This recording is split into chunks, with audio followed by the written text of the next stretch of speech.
സാന്ദ്രാനന്ദാവബോധാത്മകമനുപമിതം കാലദേശാവധിഭ്യാം നിർമുക്തം നിത്യമുക്തം നിയമശതസഹസ്രേണ നിർഭാസ്യമാനം അസ്പഷ്ടം ദൃഷ്ടമാത്രേ പുനരുപുരുഷാർത്ഥാത്മകം ബ്രഹ്മതത്വം തത്താവത് ഭാതി സാക്ഷാത് ഗുരുഭവനപുരേഹന്തഭാഗ്യം ജനാനാം. നമസ്കാരം. സനാതനധർമ്മ സംഹിതകൾ പങ്കുവയ്ക്കാനായുള്ള നാദശ്രീ ചാനലിലെ മറ്റൊരു ഭാഗത്തിലേക്ക് എല്ലാവർക്കും സ്വാഗതം. പേര് ചാനൽ സബ്സ്ക്രൈബ് ചെയ്യാനും ലൈക്ക് ചെയ്യാനും ഓർമ്മപ്പെടുത്തിക്കൊള്ളുന്നു. സബ്സ്ക്രൈബ് ചെയ്ത് ലൈക്ക് ചെയ്തവർക്കെല്ലാം നന്ദി രേഖപ്പെടുത്തിക്കൊള്ളുന്നു. ഭഗവാൻ ഗോപന്മാർക്ക് വല്ലാതെ വിശക്കുന്നുണ്ട് എന്ന് പറഞ്ഞപ്പോൾ യജ്ഞസ്ഥലത്തേക്ക് അയച്ചു. ആ ബ്രാഹ്മണർ ഈ മന്ത്രവും വേദവും ചൊല്ലി അതുതന്നെയാണ് എല്ലാം എന്ന് വിചാരിച്ച് ഇരിക്കുന്നവരാണ്. അവർ അഭക്തന്മാരാണ്. ചിരാത് അഭക്ത. ഭക്തിയില്ലാത്തവരുടെ ഈ കർമ്മത്തിൽ മാത്രം മനസ്സ് കുടുങ്ങിയാൽ നന്മ ഉണ്ടാവില്ല. ഉറപ്പാണത്. മനസ്സിന് ആർദ്രത വേണം. ആർദ്രത വലിയൊരു വാക്കാണത്. ആർദ്രത വലിയൊരു സംഗതിയാണ്. മനസ്സിന് അലിവില്ലാണ്ട് ഈ ലോകത്തിൽ വേറെ എന്ത് ഗുണം ഉണ്ടായാലും അയാളെ ആരും സ്നേഹിക്കില്ല, ബഹുമാനിക്കില്ല. അപ്പം ചിരാത് അഭക്ത. പിന്നെ എങ്ങനെയാണ് അങ്ങക്ക് ഭക്തം അവർ സമർപ്പിക്കുക? ഭക്തിയില്ലാത്തവർക്ക് ഭക്തം സമർപ്പിക്കാൻ പറ്റുമോ? അപ്പോൾ അവിടെ രണ്ടാമത്തെ ഭക്തത്തിന് അന്നം എന്നർത്ഥം. നാനാർത്ഥം പ്രയോഗിച്ചിരിക്കുകയാണ്. നിവേദയദം ഗൃഹിണീ ജനായമം. അങ്ങനെ സ്ത്രീകളോട് ചോദിക്കാൻ പറഞ്ഞു. ചോദിച്ചപ്പോൾ എല്ലാവിധ ഭക്ഷണങ്ങളും ചതുർവിധം ഭോജ്യരസം. 4 തരത്തിൽ അങ്ങോട്ടും ഇങ്ങോട്ടും പലതരത്തിൽ കുറച്ച് ഓരോരുത്തരും ഓരോ പോലെയൊക്കെ പറയും കേട്ടോ.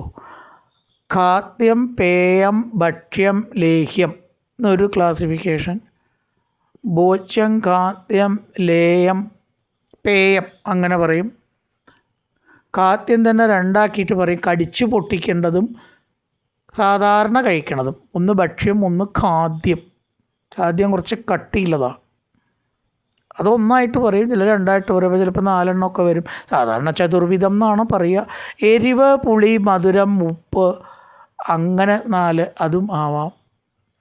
ചതുർവിധം ഭക്ഷണങ്ങളൊക്കെ എടുത്തു കൊടുത്തു എന്നർത്ഥം. ബിലോല പിഞ്ചഞ്ചിഗുരേ കബോലയോ. പീൽ തിരുമുടി ഒക്കെ കെട്ടി ഇഷ്ടമായിട്ടുള്ള ഒരാളുടെ തോളിൽ കൈ വെച്ച് നിൽക്കുന്നതായിട്ടുള്ള കൃഷ്ണനെ, സാക്ഷാൽ കൃഷ്ണനെ തന്നെ ഭഗവാനെ അവർ കണ്ടു. ഇനി വേറൊരു സംഭവം അതിൽ പറയണു. തദാക്ഷ കാചിത്വതുഭാഗമോദ്യത ഗൃഹീതഹത്താദൈതേന യജ്വന തദേവ സംചിന്യ ഭവന്തമഞ്ജസ വിവേശ കൈവല്യമഹോകൃതിന്യസോ. വംശസ്ഥം എന്ന വൃത്താണ്. തദാ ച കാചിത്വതുഭാഗമോദ്യത. എല്ലാ സ്ത്രീകളും ഭക്ഷണം കൃഷ്ണന് സമർപ്പിക്കാൻ ഇഷ്ടപ്പെട്ടവരാണ്. കുട്ടികൾക്ക് കൊടുക്കാൻ മാത്രമല്ല. കുട്ടികൾക്ക് കൊടുത്താൽ പോരെ, ശോചസ്ഥിതിക്കത് മതി. പക്ഷേ കൃഷ്ണൻ എന്ന് കേട്ടപ്പോൾ അവർക്ക് പ്രാധാന്യം കൃഷ്ണനോടായി. അങ്ങനെ എല്ലാവരും കൃഷ്ണൻ്റെ അടുത്ത് വന്നു. ഒരു സ്ത്രീ മാത്രം വരാൻ പുറപ്പെട്ടപ്പോൾ ഭർത്താവ് തടഞ്ഞു. യജ്ഞം നടക്കുമ്പോൾ എവിടേക്കാണ് പോകണമെന്ന് ചോദിച്ചിട്ട്. അവിടെ നിൽക്കുക, ഇപ്പം പോകണ്ട. ഗൃഹീതഹസ്ത, കൈയ്യുണ്ട് പിടിച്ചു. നീ ഇവിടുന്ന് പോവുമോ? ഒന്നാന്ന് കാണണം. ഇന്നത്തെ കാലമല്ല, വുമൻസ് ലിബറേഷൻ ആയിട്ടില്ലല്ലോ ഇത്രയൊക്ക. അവൾ വല്ലാതെ ദുഃഖിച്ചു. കൃഷ്ണനെ കാണാൻ സമ്മതിച്ചില്ലല്ലോ ദുഷ്ടനായ തൻ്റെ ഭർത്താവ്. പിന്നെ എന്ത് ഭർത്താവാണ്? ഭഗവാന്റെ അടുത്തേക്ക് എത്തണ ഒരു ജീവനെ ഒരിക്കലും തിരിച്ച് പ്രേരണ കൊടുക്കാൻ പാടില്ല. ചെയ്യട്ടെ. ദൈതേന യജ്ഞന. ദൈതൻ ഭർത്താവ്. അയാൾക്ക് ഈ യാഗം മന്ത്രം അതുകൊണ്ട് നേടേണ്ടത് ചിന്തയേ ഉള്ളൂ. തദൈവ സഞ്ചിന്യ ഭവന്തമഞ്ജസ. അപ്പം അവളെന്ത് വിചാരിച്ചു? എൻ്റെ ശരീരത്തെ അല്ലേ അങ്ങേക്ക് തടുക്കാൻ കഴിയുള്ളൂ. മനസ്സിനെ അങ്ങേക്ക് തടുക്കാൻ കഴിയുമോ? പിടിച്ചു നിർത്താൻ കഴിയുമോ? അതുകൊണ്ട് ഞാൻ കൃഷ്ണനെ തന്നെ ചിന്തിച്ചിട്ട് ഈ ശരീരമാണ് വെടിഞ്ഞാൽ അങ്ങ് എന്ത് ചെയ്യും? ആ പ്രാണനെ തടയാൻ അങ്ങേക്ക് കഴിയുമോ എന്ന ഭാവത്തിൽ സർവശക്തിയും ഭഗവാനിൽ സമർപ്പിച്ചു. അതോടുകൂടി അവളുടെ പ്രാണനാണ് പോയി. പക്ഷേ എവിടെ എത്തിയത്? ഭഗവാനിലാണ്. അയച്ചു എന്ന് പറഞ്ഞ ഒരു പ്രശ്നമൊന്നുമല്ല അത്. പക്ഷെ എങ്ങനെ മരിക്കണം അവിടെയാണ് വിഷയം. നായ്ക്കൾ ചാവുണ്ട്, പക്ഷികൾ ചാവുണ്ട്. അതുപോലെയല്ല മനുഷ്യൻ ഈശ്വരനിൽ ചിന്തിച്ചു കൊണ്ട് ശരീരം വെടിയുക. അതിലും വലിയ ശ്രേഷ്ഠതയൊന്നുമില്ല. ആ മരണമൊന്നും ഒരു ദുഃഖാവസ്ഥയേ അല്ല. നമ്മളെ സന്യാസികളൊക്കെ ഈ മോക്ഷദീപം എന്ന് പറഞ്ഞിട്ട് അവരുടെ സമാധി ആരായണ നാമജപത്തോടു കൂടിയോ നമശിവായ ജപത്തോടു കൂടിയോ ആഘോഷിക്കുക ചെയ്യുക. മരണം സങ്കടപ്പെടേണ്ട കാര്യമൊന്നുമില്ല. പക്ഷെ എങ്ങനെ മരിക്കണം എന്നുള്ള വിഷയമുണ്ട്. ഈശ്വരൻ്റെ മനസ്സുറപ്പിച്ചിട്ടാണെന്ന് വെച്ചാൽ ആ മരണം ഒരു മംഗളകാരിയാണെന്നാണ്, അമംഗളേ അല്ല. തദേവ സഞ്ചിന്യ ഭവന്ത മഞ്ജസ. അങ്ങേ ചിന്തിച്ച് ഭർത്താവ് തടഞ്ഞാലും എൻ്റെ മനസ്സിനെ തടയാൻ അയാൾക്ക് കഴിയില്ല. വിവേശ കൈവല്യം അഹോ കൃതിന്യസോ. കൈവല്യം അപ്പം തന്നെ ഭഗവാൻ കൊടുത്തു. ഇവിടെ ഒരു കാര്യം കൂടിയുണ്ട്. ഈ ഈശ്വരനെ അന്വേഷിച്ച് പോകേണ്ട കാര്യമൊന്നുമില്ല. നമ്മുടെ അടുത്താണ് ഈശ്വരൻ എന്ന പൂർണ്ണ ബോധമുള്ളവർക്ക് ശരീരമല്ല അവിടെ എത്തേണ്ടത്, മനസ്സാണ്. ശരീരത്തിൽ നിന്നുള്ള വലിയൊരു കാര്യമൊന്നുമല്ല. അവിടെ എത്തിയിട്ടും മനസ്സ് ഇവിടെയാണെങ്കിലോ വല്ല കാര്യമുണ്ടോ?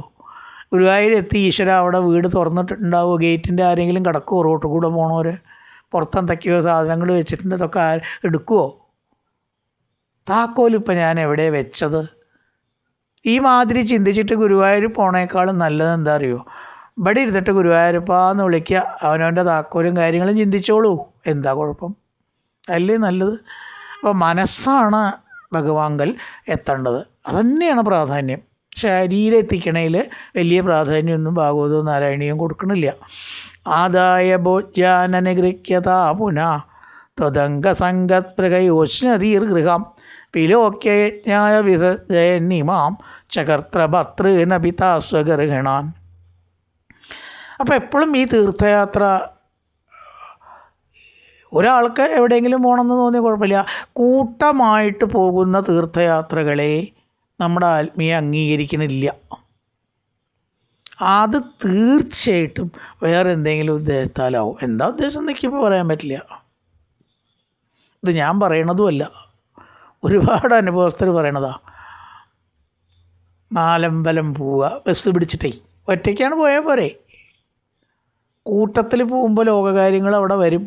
പിന്നെന്ത് തീർത്ഥയാത്രയാണ്? അപ്പോൾ ഈ തീർത്ഥയാത്രകളൊന്നും കാര്യമില്ല.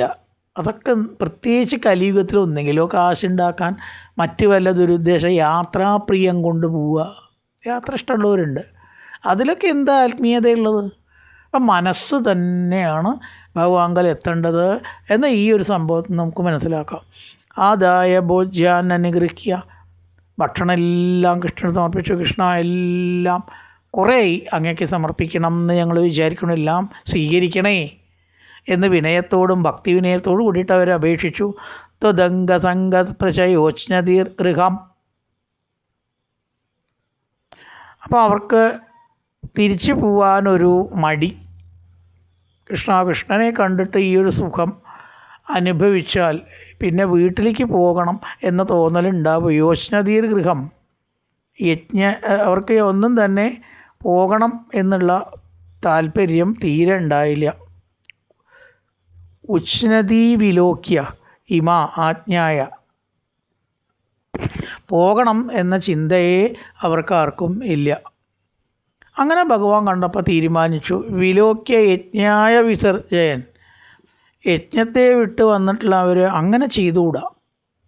അതാണ് ഈ ഭാഗവതം ഒരിക്കലും നമ്മളെ തെറ്റിദ്ധരിപ്പിക്കില്ല, വഴി തെറ്റിക്കില്ല.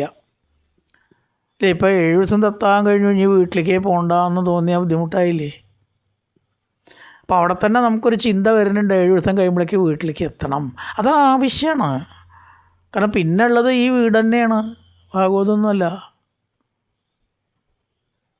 അപ്പം കർമ്മത്തിൽ നിന്ന് തീരെ വിട്ടു നിൽക്കുന്ന ഒരവസ്ഥ തീർച്ചയായിട്ടും ഉണ്ടാവാൻ പാടില്ല. അപ്പം ഭഗവാൻ അവിടെ കർമ്മത്തിനാണ് ഉപദേശം കൊടുത്തത്. കർമ്മത്തിൽ തന്നെ തൽപരരായ അതിൽ നിന്ന് നിവർത്തിക്കാനുള്ള ഉപദേശം കൊടുക്കണം. ഇങ്ങനെ പോരാട്ടോ, ഇടയ്ക്ക് ഈശ്വരനെയൊക്കെ വിളിക്കണേ. ഈശ്വരനെ തന്നെ വിളിച്ചാൽ അധികമായ അപ്പം തിരിച്ചത് ശരിയല്ല കേട്ടോ എന്ന് അങ്ങനെയും പറയണം. ഒരു വ്യക്തിയുടെ അവസ്ഥയ്ക്കനുസരിച്ചിട്ടാണ് ഉപദേശം കൊടുക്കേണ്ടത്. അതുകൊണ്ട് ചകർത്ത ഭർത്തൃനപിതാസ്വഗർഹിണാൻ. നിങ്ങളുടെ ഭർത്താക്കന്മാരെ ശുശ്രൂഷിക്കൽ, നിങ്ങളുടെ ഭർത്താക്കന്മാരോട് കൂടിക്കഴിയൽ, അത് തന്നെയാണ് സ്ത്രീകളെ സാധാരണ നിലയ്ക്ക് ലൗകിക ജീവിതം. അതുകൊണ്ട് നിങ്ങളിപ്പോൾ വിവാഹിതരായതുകൊണ്ട് ആ യജ്ഞത്തിൻ്റെ ഇടയിൽ പോന്നിട്ട് എല്ലാം വിട്ടിവിടെ നിൽക്കുന്നത് ശരിയല്ല. ഉണ്ടോ? ഭഗവാൻ അങ്ങനെ പറഞ്ഞ ഒക്കെ പൊക്കോളി, അവിടെ ഇരുന്നിട്ട് എന്നെ ഭജിച്ചാൽ മതി, അതിനെന്താ കുറവ്? ആദായ ഭോജ്യാൻ, ഭക്ഷണ സാധനങ്ങളെല്ലാം കൊണ്ടുവന്നു. അനുഗ്രഹിക്കത പുനഃ, അനുഗ്രഹം കിട്ടി. ത്വദംഗസംഗസ്പർശയോജ്ഞതീർ ഗൃഹം, ഒന്ന് ഭഗവാനുമായിട്ടുള്ള അംഗസ്പർശം ഉണ്ടാവണം. ഭഗവാനെ തൊടുക, ഭഗവാന്റെ സാമീപ്യം ഉണ്ടാവുക, ഭഗവാന്റെ അടുത്തിരിക്കുക. അതിലൊക്കെ അവർക്ക് താല്പര്യം ഉണ്ടായി. വീട്ടിലേക്ക് പോകണമെന്നില്ല. വിലോക്യ യജ്ഞായ വിസർജയൻ, യജ്ഞത്തിൽ നിന്ന് പോന്നത് കൊണ്ട് അത് തെറ്റാണ് എന്ന് ഭഗവാൻ ബോധിപ്പിച്ചവരെ തിരിച്ചയക്കുകയും ചെയ്തു. തദാച കാചിത്തുപാഗമോദ്യതാ ഗൃഹീത കത്താദൈതേന യജ്ഞന, കയ്യ് പിടിച്ചവളെ തടഞ്ഞു. തദൈവ സംചിന്യ ഭവന്തമഞ്ജസാങ്ങെ, തന്നെ മനോഹരമായി ചിന്തിച്ച് വിവേശ കൈവല്യമഹോ കൃതിന്യ സുഹൃതിയായിട്ടുള്ളവൾ മോക്ഷത്തെ, കൈവല്യത്തെ നേടുകയും ചെയ്തു. ആദായ ഭോജ്യാൻ അനുഗൃഹ്യത പുനഃ, ഭക്ഷണമൊക്കെ കൊടുത്ത് അവിടുന്ന് പോണ്ട എന്ന് വിചാരിച്ചതായ അവരോട് ഭഗവത് സംഘവും ഭഗവാനോട് കൂടിയിട്ട് കഴിയണം. അത് അംഗസംഗസ്പൃഹ യോജ്ഞതീർ ഗൃഹം. അപ്പോൾ ഭഗവാൻ തിരിച്ചയച്ചു. വിലോക്യ യജ്ഞായ വിസർജയന്നിമാം, യജ്ഞത്തിൽ നിന്ന് പുറത്തേക്ക് പോകുന്നതായിട്ട് അറിഞ്ഞ് ചകർത്ത ഭർത്തൃന പിതാസ്വഗർഹണാൻ, അങ്ങോട്ട് തന്നെ പോകണം. ആ സ്ത്രീകൾ ഭർത്താക്കന്മാർക്ക് നിന്ദാഭാവത്തെ ഇല്ലാണ്ടാക്കി. ഇനി അങ്ങോട്ട് ചെന്നാലോ ഭർത്താക്കന്മാർ ചീത്ത പറയില്ലേ, യജ്ഞത്തിൻ്റെ ഇടയിൽ നിന്ന് പോന്നിട്ടുള്ള നിങ്ങൾ ഇനി ഇങ്ങോട്ട് കയറണ്ട എന്ന് പറയുമോ? ഏയ്, ഭഗവാനെ കണ്ടു വന്നാൽ പിന്നെ അങ്ങനെ ഒരു ഭാവം കണ്ടവരെ ആർക്കും ഉണ്ടാവില്ല. ധ്രുവൻ കൊട്ടാരം ഉപേക്ഷിച്ചു പോയി, സുരുചി അപ്രീതി ഉണ്ടായി. പക്ഷേ തിരിച്ചു വന്നപ്പോഴോ സുരുചിക്ക് എല്ലാവിധ ആരോഗ്യം തീർന്നു ഇല്ലേ? കാരണം ഭഗവാനെ ദർശിച്ച് വന്നിട്ടുള്ള ഒരാളോട് ആർക്കെങ്കിലും ദേഷ്യപ്പെടാൻ സാധിക്കുമോ? അതുകൊണ്ട് ചകർത്ത ഭർത്തൃന പിതാസ്വഗർഹണാൻ, ആ ഭർത്താക്കന്മാർക്ക് പത്നിമാരോട് ദേഷ്യമില്ലാത്ത അവസ്ഥയാക്കിയിട്ടും ഭഗവാൻ ചെയ്തു. ഒക്കെ ഭഗവാനല്ലേ ചെയ്യണം. മനസ്സിൽ കിടന്ന ഒരാളെ നിയന്ത്രിക്കാൻ ഭഗവാന് മാത്രമേ കഴിയൂ. വേറൊരാൾക്കും ഈ ലോകത്തിൽ അതിന് കഴിയില്ല. പിന്നെ വേണമെങ്കിൽ സിദ്ധി ഉണ്ടാവണം, നിയന്ത്രണം.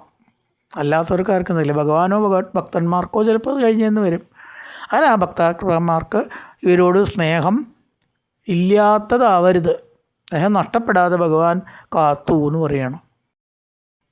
നിരൂപ്യദോഷം നിജമംഗനാജനെ വിലോക്യ ഭക്തിഞ്ച പുനർവിചാരിഭി പ്രബുദ്ധതത്വമപിഷ്ടുതോദിജേർ മരുത്പുരാധീശ നിരുന്ധിമേഗദാൻ. ദിജയ് പുനർവിചാരിഭി, ദിജയ് ബ്രാഹ്മണർ പിന്നീട് ചിന്തിച്ചപ്പോൾ തങ്ങളുടെ ഭാഗത്താണ് തെറ്റെന്ന് മനസ്സിലാക്കി. നിജം ദോഷം നിരൂപ്യ, അവരുടെ തെറ്റ് തിരിച്ചറിഞ്ഞ് അവരുടെ ദോഷം മനസ്സിലാക്കിയിട്ട് അങ്കനാജനെ ഭക്തിം വിലോക്യച്ച, സ്ത്രീകളിൽ അവർക്ക് ഭക്തി ഉണ്ടായി. ഭഗവാനിലും ഭക്തി ഉണ്ടായി, ഭഗവത് ഭക്തകളായ സ്ത്രീകളിലും ഭക്തി ഉണ്ടായി. സ്ത്രീകളാണെങ്കിലും പറഞ്ഞത് ശരിയാണെങ്കിൽ സ്വീകരിക്കാം. സ്ത്രീയാണോ പുരുഷനാണോ നോക്കിയിട്ടല്ലല്ലോ ഒരു കാര്യം നിശ്ചയിക്കണം. ഇപ്പോൾ ഒക്കെ അങ്ങനെ ഇരിക്കണു അല്ലേ? പണ്ട് അങ്ങനെയില്ല. അപ്പോൾ സ്ത്രീയാണ് സത്യം പറഞ്ഞത് ശരിയെങ്കിൽ അതാണ് ശരി. കാരണം അങ്കനാജനെ ഭക്തിം, ആ സ്ത്രീകളോട് ബ്രാഹ്മണർക്ക് മുമ്പത്തേക്കാളധികം ബഹുമാനം ഉണ്ടാവുക ചെയ്തത്. ഭഗവാൻ മാറ്റിയവരെ. പ്രബുദ്ധതത്തേത്തമഭിഷ്ടുത മരുത്പുരാധീശ നിരുന്ധിമേഗദാൻ. അപ്രകാരത്തിലുള്ള ഭഗവാനോട് രക്ഷിക്കാൻ പ്രാർത്ഥിക്കുകയാണ്. പരമാർത്ഥം തെളിഞ്ഞ് ആ ബ്രാഹ്മണരെല്ലാം ഭഗവാനെ സ്തുതിച്ചു. നിരൂപ്യദോഷം നിജമംഗനാജനെ, സ്വന്തം ദോഷം തിരിച്ചറിഞ്ഞ് അങ്കനാജനത്തിനോട് ഭക്തി ഉണ്ടാക്കി. അങ്കനാജനെ വിലോക്യ ഭക്തിം ച പുനർവിചാരിഭി, അവർക്ക് വീണ്ടും വിചാരം ഉണ്ടായി. പുനർവിചാരം, വീണ്ടും വിചാരം. തത്വങ്ങളൊക്കെ അവർ ബോധിച്ചു എന്നർത്ഥം. പരമാർത്ഥം തെളിഞ്ഞ് കൃഷ്ണൻ സർവമാണ്, സർവസ്വമാണ് എന്ന് മനസ്സിലാക്കി ആ സ്ത്രീകളെ തടഞ്ഞതിൽ അവർ പശ്ചാത്തപിച്ചു. എന്താ കാരണം? ഇത്ര അടുത്ത് കൃഷ്ണൻ വന്നിട്ടേ ഒന്ന് കാണാൻ പോലും അവർക്ക് തോന്നിയില്ല. എത്ര നീചരാണ്! അടുത്ത് വന്നിട്ട് കാണാൻ പറ്റാത്ത നിർഭാഗ്യവാന്മാരല്ലേ തങ്ങൾ. അപ്പം ആരാ മീതെ? തീർച്ചയായിട്ടും ആ പത്നിമാരാണ് എന്ന് അവർ സ്വയം തിരിച്ചറിഞ്ഞു. ഇത്ര അടുത്ത് കൃഷ്ണൻ വന്നിട്ടേ ഇവിടെ ഈ കർമ്മം ചെയ്ത് ഹാ ഹൂന്ന് മന്ത്രം ജപിച്ചാൽ വല്ല കാര്യമുണ്ടോ? എന്തിനാണ് ഇതൊക്കെ ചെയ്യണതെന്ന് അറിയണില്ല, അതാ പ്രശ്നം. ഹോമം ചെയ്താലും മന്ത്രം ചൊല്ലിയാലും ഈശ്വരനെ കിട്ടാണ് ലക്ഷ്യം, അതല്ലാതെ കിട്ടുക ഇതിനൊന്നും ഒരു പ്രസക്തിയും പിന്നില്ല. അത് അവർ തിരിച്ചറിഞ്ഞു എന്നാണ് പറയണത്. ലക്ഷ്യബോധം വേണം എപ്പോഴും, അല്ലാതെ മാർഗബോധം മാത്രം ഉണ്ടായിട്ട് ഒരു കാര്യമില്ല. അതവർ തിരിച്ചറിഞ്ഞു. പ്രബുദ്ധ തത്വത്തെ ആ കൃഷ്ണനെ പോയിട്ടാണ്ട് കണ്ടാൽ പോരെ, ഈ യാഗത്തിൻ്റെ വല്ല ആവശ്യമുണ്ടോ? മഹാഭാരതത്തിൽ എവിടെയാണ് പറയണ്ട, 10 അശ്വമേധം ചെയ്ത ബലാത്രേ, ഒന്ന് കൃഷ്ണനെ പോയിട്ട് നമസ്കരിച്ചാൽ മതി എന്നാണ് പറയണത്. ശരിക്കുള്ള കൃഷ്ണനെ കേട്ടോ, വിഗ്രഹത്തിനെ പോരാ. വിഗ്രഹത്തിനെ ആയാലും ആവാം, കൃഷ്ണനാണെന്നുള്ള സങ്കല്പപ്രകാരമാണല്ലോ. ഒറ്റ നമസ്കാരം ചെയ്താൽ 10 അശ്വമേധസ്യ 10 അശ്വമേധ യാഗം നടത്തിയ ഫല കിട്ടണം. അപ്പം മനസ്സ് തന്നെയാണ് ഭഗവാങ്കലെത്തുന്നത്. പ്രബുദ്ധ തത്വൈ തമപിഷ്ടുതോ ദിജേർ മരുട്പുരാധീശ നിരുന്ധിമേ ഗതാൻ. സ്ത്രീകളോട് താങ്കൾ ചെയ്തത് തെറ്റാണ് എന്ന വീണ്ടും വിചാരത്തിൽ അവർ ധരിച്ച് തത്വബോധമുള്ളവരായിട്ട് തീർന്നു. വെറുതെ കർമ്മം ചെയ്തിട്ട് ഒരു കാര്യമില്ല. അതിൻ്റെ ഉദ്ദേശം മനസ്സിലാക്കി ചെയ്യണം, അല്ലെങ്കിൽ അതൊക്കെ വേസ്റ്റാണ്. ബാക്കി കർമ്മത്തെ പോലെ തന്നെയാവും, ലൗകിക കർമ്മത്തെ പോലെ തന്നെയാവും ഈശ്വരകർമ്മവും. ഒരു മാറ്റവും ഇല്ല. പൂജയാണെങ്കിലും യാഗമാണെങ്കിലും ഹോമമാണ്, അത് എന്തിനു ചെയ്യണമെന്ന് അറിഞ്ഞില്ലെങ്കിൽ അത് വേസ്റ്റ്. ശുഭദിന ആശംസകളോടുകൂടി നിർത്തുന്നു. നമസ്കാരം.